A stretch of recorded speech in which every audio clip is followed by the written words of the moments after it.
4, 3.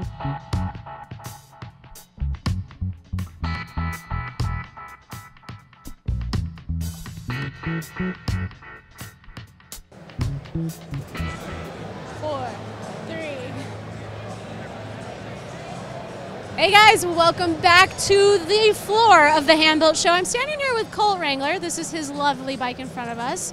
But Colt, we got to know about you first, right? First of all, where are you from? I'm from Mason, Texas, and you probably don't know where that is. Must be a ginormous town in Texas. Ginormous, 2,000 people. There's still not a stoplight there. For me, growing up, I always said if it's got a Walmart, it's a big town. And you don't have a Walmart? No Walmart, no Sonic, no McDonald's. No big corporate anything? Nope. I think there's a Dollar General, and that was about 5 years ago. I was pretty excited about that one. So when you grow up in a small town like that, I would assume that a lot of it is like rodeo and ranching and stuff, right? Yes, it's all agriculture and rodeo, and so I grew up in a rodeo family. My parents were professional rodeoers, rough stock riders.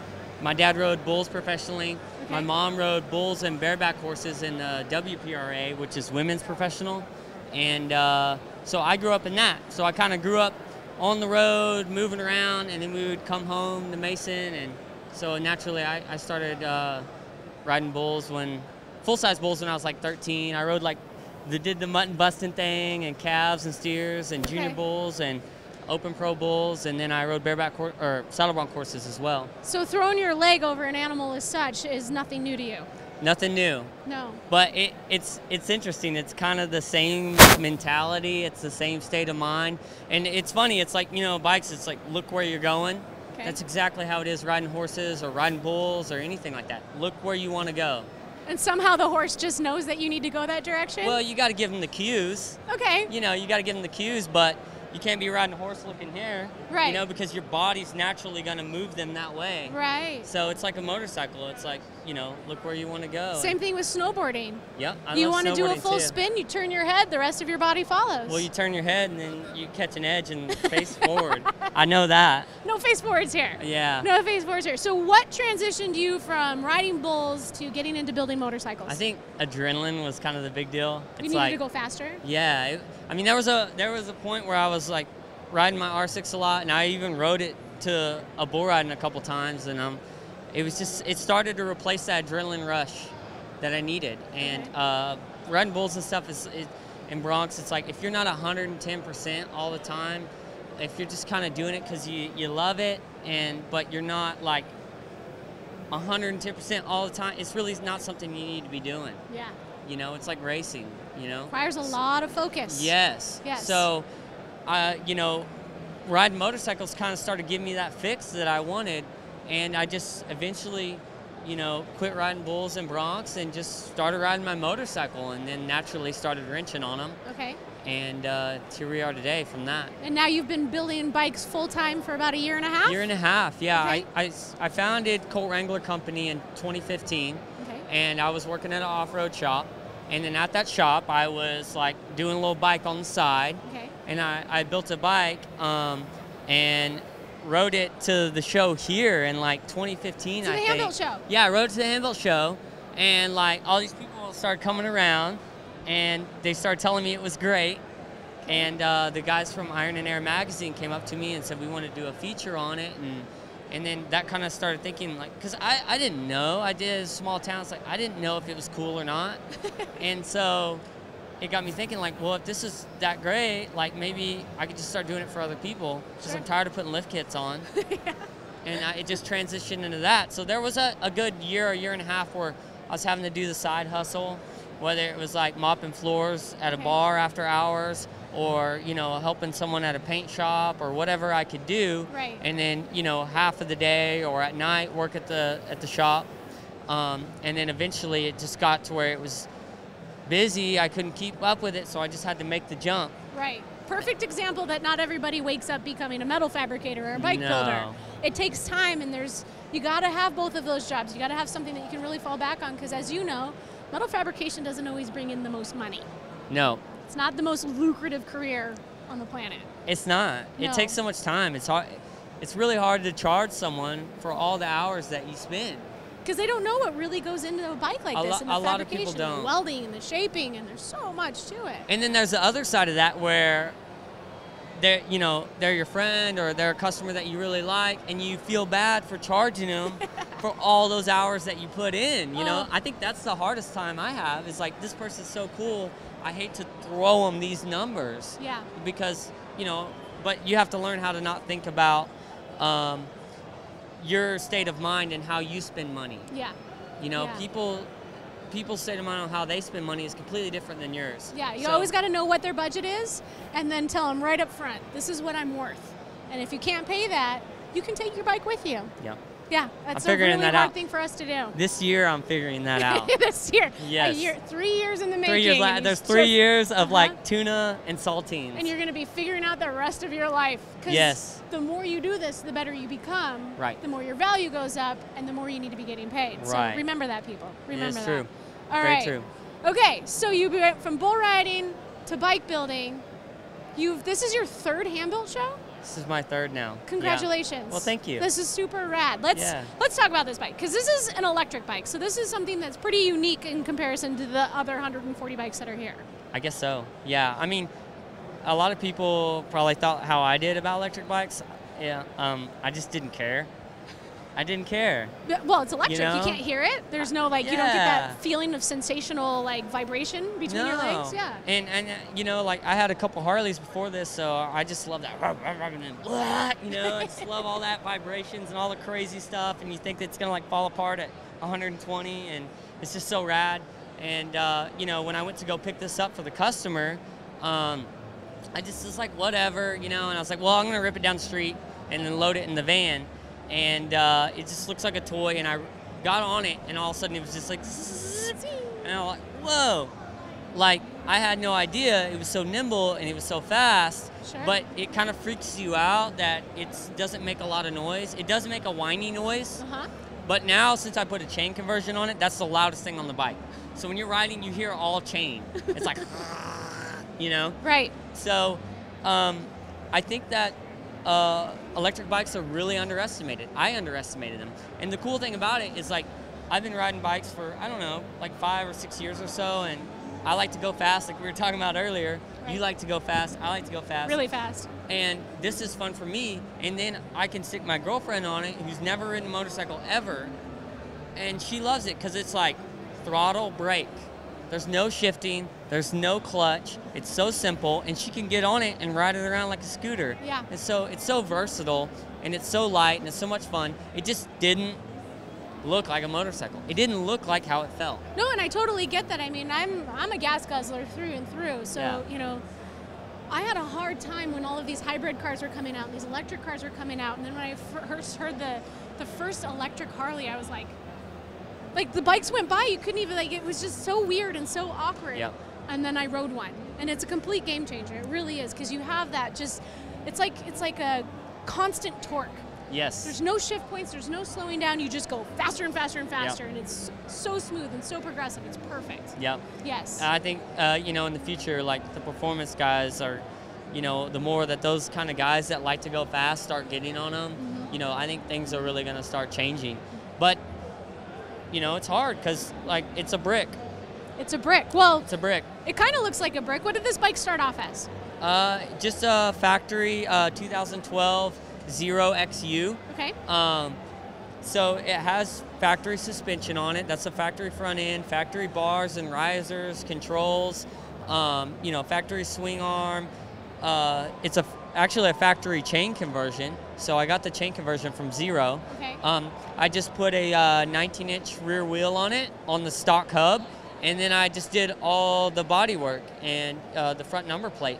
But a lot of the stuff is still in the same position. I had to move a few electronics around, and the gauge is actually here underneath the false tank. Okay. But really, it's the only things I did was the tank, the seat, and the number plate and headlight. Now, my understanding is this is one of your first goes at fabricating aluminum. It is. And TIG welding. Yes, and TIG welding. Not just TIG welding aluminum, but TIG welding at all. At all. I've never actually TIG welded carbon, steel, or anything else. Ever? No. Until you got to this bike? Yes.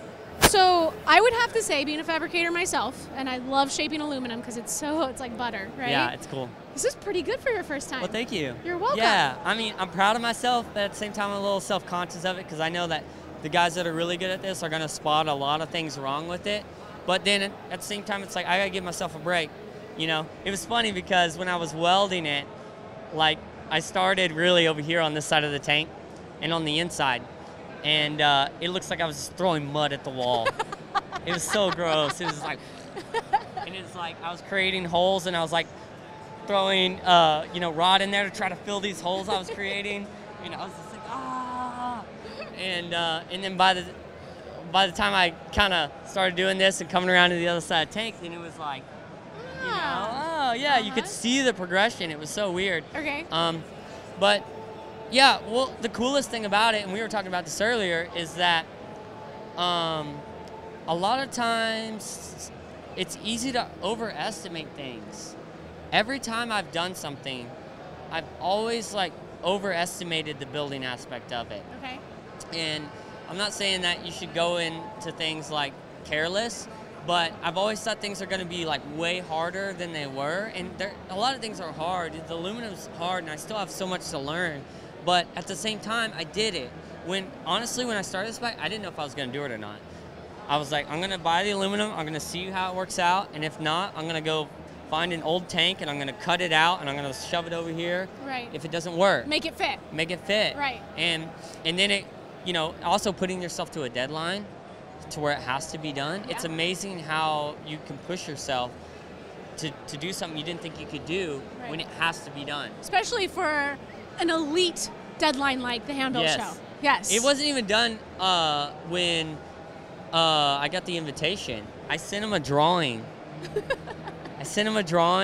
And I told him what was going on, and I provided as much information as I could. And, of course, I've gotten to know the guys over time, and they were just like, here they trusted me, and that was an amazing thing. And it turned out good, and I'm proud of it, Yeah, well, let's get into this bike, because you were showing me earlier that there's a lot of things, like you got blinkers in the grips. This everything kind of opens up for access. Yeah, so I guess I'll show you some of the lights first. Yeah. Okay, let's do that. So. What did you do differently with the lights? I just this is like actually a flush mount fog light or off-road light for like trucks. Okay. Like guys put them in their bumpers and stuff like that. Sure. That's what I did there. These are just some bar-in blinkers that I got on eBay. There you go. Yep. And then it's got some rear lights in the back. I got a light that's it's your running light, your brake light, your left turn signal, your right turn signal, and your license plate light all in one. All in one. And it's not like an LED strip. Like those are cool too. Okay. And I've used those before, but this is like it's a full like plastic LED casing. Was that expensive? No, it's less than $20. Less than $20? Less than $20. Where do you find something like that? eBay. See, guys, you don't have to go out and buy all the expensive stuff if you don't want to. Yeah, you just ship it from China. You can still make cool bikes on a budget. Yes. Yes. You got to wait like a month maybe to get it, cheaper from China, but it's worth it, know. Because this budget really only allowed for the time I had to spend on the metalwork. So it's like, and I didn't want to charge out the wazoo because I didn't know how it was going to turn out. I didn't know if I was going to even be able to do it. So it's like, I gotta pinch pennies in certain areas and be able to allow myself to spend time and money in other areas. Sure. So it all went to the metalwork, and the lights and all the other stuff was secondary. Okay. Super cool. Well, makes sense. Yeah. And then, so this is cool. I found these on eBay too. They're like hood pins. Okay. But they're push button. Push button hood pins. So I started searching stuff on eBay like CNC or like JDM. Because, like, all those little Ricer dudes, they have all these cool little knickknacks. And I'm like, they're so rad, and they don't have any money. So all the stuff's cheap. So you find really cool stuff. So, like, you just press the button, and it goes up. And so what you see here is the chargers. I don't know exactly what they do. It's like... Looks like inverters. Are they inverters? They convert from, like, AC to DC or whatever. Yeah, okay. And so you actually plug it in here. And that's how you charge it? That's how you charge it. And the batteries are straight below Yeah, us? this is a battery here. Okay. these right here, when we got this bike, it only came with one battery, and the batteries are like almost $3,000. So I had to fill this void in here, and I ended up putting these like Pelican style cases in there, and so it holds the different charger conversions. So that like if you want to do like those stations that charge like Teslas and stuff, you know, they have a supercharger. I don't know what they're called. I think they're called supercharging stations. They have a big old port. Yeah. Okay. Well, Zero has the adapter for that. Oh, okay. Well, you got to put it in your backpack or your pocket. You're not gonna put it in your pocket. You can't just like if you can't find just like a normal outlet. Right. So that's in there. The owner manual is on a USB card from Zero, and that's pretty rad. You can just plug it in a computer. So all that's in there. You pop this off, and this thing comes out, and you can pull all this stuff out. And then this is really just held on by that. Shoot, go out. There you go. Voila, that's it. And that, my friends, is the simplicity of this bike. Yeah. That's it. That's it. Let's see if I can get it back. Yeah, don't break it. Don't break it. I can't break it. Yeah. What? I'm kind of surprised. First time, what? Yeah, I had a lot of trouble getting that right, because these are adjustable, so you gotta kind of get it in the right spot where it's tight enough to lock down and be good, but you know, it's gotta be at the right angle. Yeah, you can't have it skewed at all. Yeah, you just like, you know, crescent wrench and just bend some stuff. Yeah. That's all I did. Well, all the time that you put on that just made me look good, so thank you. Yeah, thank you. You're welcome. Let's see if this one will do it. See there. And then the gauges, you just relocated the gauges into inside the what would be a tank? Oh no. It'll work. It's like you're doing CPR. Let's bring it back to life. It all has to be lined up. Anyway, it's close enough. It's probably because I'm not lined up. I don't know. Try that. It works. I bet that'll do it. It works. Whatever. I promise you guys it works. We'll get it. There it goes. Huh, it was that simple. It just needed to be touched softer. That's it. I'm used to like hammering on it, but yeah, it works. So that's it. Now it's like, it's on there. It's solid. Yeah. And it's just boom, boom, and it pops all out. Well, this is super cool. So you went from never liking electric bikes and never fabricating aluminum or TIG welding. Yes. To this masterpiece of an electric bike that you fabricated all the aluminum and TIG welded it all together. Yes. And you can do it too. If I can do it, you can do it. It's a perfect example of how practice makes perfect, passion driven. Like if you feel like you can do it, you can do it. Like you just have to believe in yourself and be like, I can do this. Yes, believe in yourself, and there's Google. Google helps out. YouTube? Did you watch a lot of YouTube videos? A little bit, yeah? Yes, I did. And eBay. eBay, YouTube, Google. There's no reason to be ashamed. These are all resources. It really is. You know, like, there's no reason to be ashamed of it. You think about it. Like, back in the day, you know, our grandfathers or whatever, they used the resources that they had. Yeah. That's all you're doing. If you're using YouTube, if you're using eBay, you know, if you're using Instagram to find out stuff, you're using resources that you have. And now we have the resources of the entire world in the palm of our hands on our cute little smartphones. There's so much you can learn. There's so much you can learn. There's so much. And access, so much information out there. Yeah. So I put these tires on with just like Harbor Freight bars and all that too. Like, you don't need a lot of stuff. You don't need tire changers. You don't need a lot of things, you know? Right. You know, but if you're building your tools, it's always good. Like, I do a lot of Harbor Freight tools because it's like I need something to get the job done. But it's, you know, it's good when you can put the money into really good tools that are going to last you your lifetime. Do that too. Right. But, you know, there's all those people out there that as well that'll, you know, talk smack about your Harbor Freight tools. Well, if it gets the job done, it gets the job done. And you can always modify them to make them better. Yes. But that also depicts a lot of your clients too. If your clients have a bigger budget, you can invest more money in the products that you put on the bike. You can. Yeah. But no one's going to come up to you when you've never built anything and give you 20 or 30 grand. And you can't expect that, you know? And so it takes a while to build up to that. I'm still building up to that, you know? So don't expect the world either, you know? Oh yeah. You kind of have to give to get. Well, because egos always get in the way. Yes. Right? That's a lot of the thing with us builders is like, oh, I already know all that. I already know that. And all that does is limit information coming in because there's so many people that want to teach us how to do something right. They've been doing it for 80 years because most of our craftsmen are pretty much 80 years old nowadays. And I'm not ashamed to say, like, I don't know.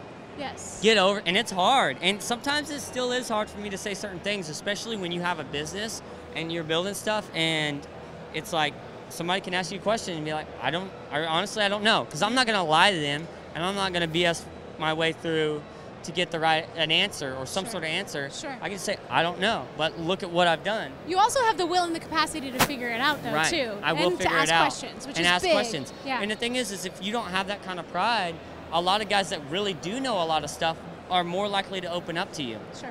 You know, they're more likely to see that, like, this is a hardworking kid that's figuring things out on his own. He's not waiting on other people. He's not expecting it to be handed over to him.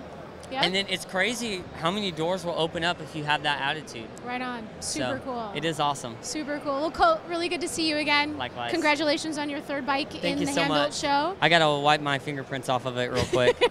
But you have a rag in the back. He travels with a rag in the back of his pocket. All right. Well, some of these are yours. I'll put you to work. Those were yours. You got spit on it? Oh, okay. You're good. You didn't. Right on, Colt. Well, thank you so much. We will be back shortly with more builders, more interviews, more bitchin' bikes. We'll see you guys in a little bit. Sounds good. Good job.